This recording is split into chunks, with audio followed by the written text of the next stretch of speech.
The tsunami is arriving right now in Hawaii, and the reason I can't say how big it is because it's coming in as we speak, and the period of the waves, so it's taking like several minutes for it to rise and then fall. But what we have seen at Makapu'u on this island, initially it went up about a foot and then it dropped very rapidly 3 feet, and since that was real information, I figured I'd come out and tell you. What about Kahului? Kahului was the big spot that you guys were worried about. We haven't seen it there yet. That's a little bit delayed. Well, it should be coming in right now. Okay. But we see it. We see it Hanalei, Haleiwa, Makapu'u, and those are all of our real-time gauges. The others, yeah, we have to wait. So the information that's coming in right now and the way that the water is rising, is this all what you're expecting? Yes, pretty much. Typically, the first wave is not the largest. You know, having inconvenienced everybody by making them evacuate in the middle of the night, I was hoping the first wave might be a little bigger. But traditionally in Hawaii, it's not the first wave that's the biggest by a long shot. So we already have a meter, so throw 3.5 feet, say, from peak to trough at Makapu'u. And by now, when I came out, it was still going down. I don't know what the limit's going to be. So the following waves, I'm sure, will be bigger. But it's actually happening right now. So there might be some people that might jump the gun and say, well, nothing's happening right now. I'm looking outside.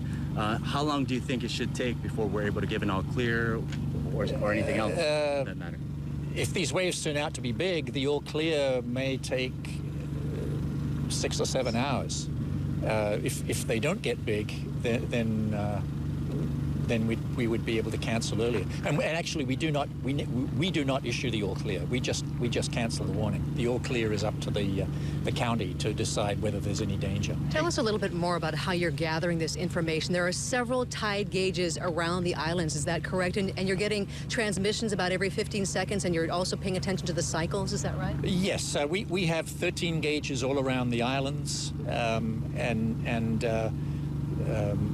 some of them transmit every 15 seconds, some of them transmit every couple of minutes, and we're able to watch.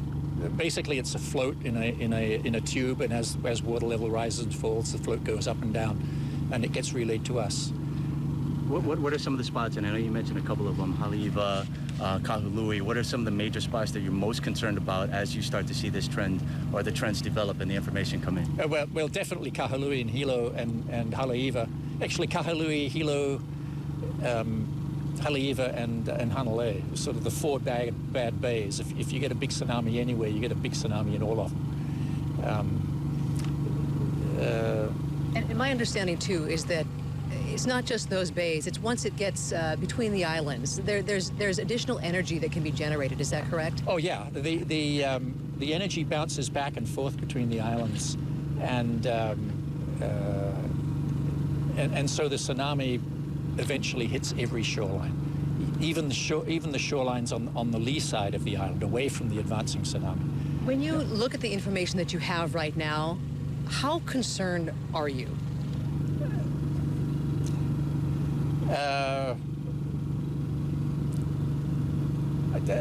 Right now, I reserve judgment. The tsunami arrived about when we expected it should.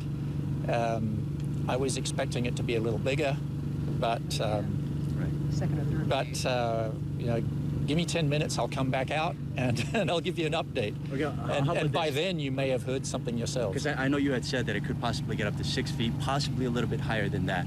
But a lot of people at home might have the same Hollywood scenario of one big wave coming crashing in. Can you take us through, and a lot of people may be tuning in right now so they don't understand, but what can maybe a 3-foot wave or something smaller than that still do? What kind of damage can it wreak?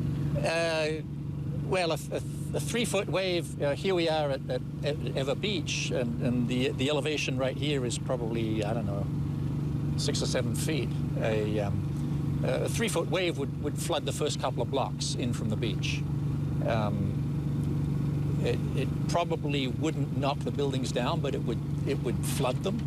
You know, everything on the ground would be basically destroyed. Destroyed by salt water.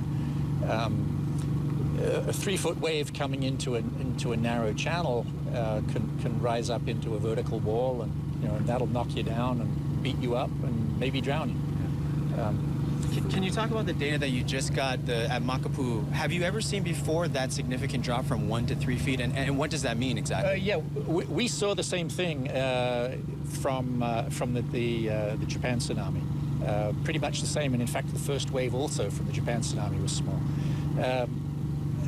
Typically tsunami waves in Hawaii, usually the first wave is not the biggest. Usually it's wave number 3 or number 4 that's the biggest. Gerard, we saw that illustration that you handed out just a little while ago, and it's pretty alarming.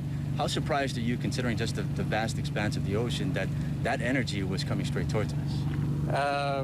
Well, I've been playing this game for a while, so I'm not very surprised.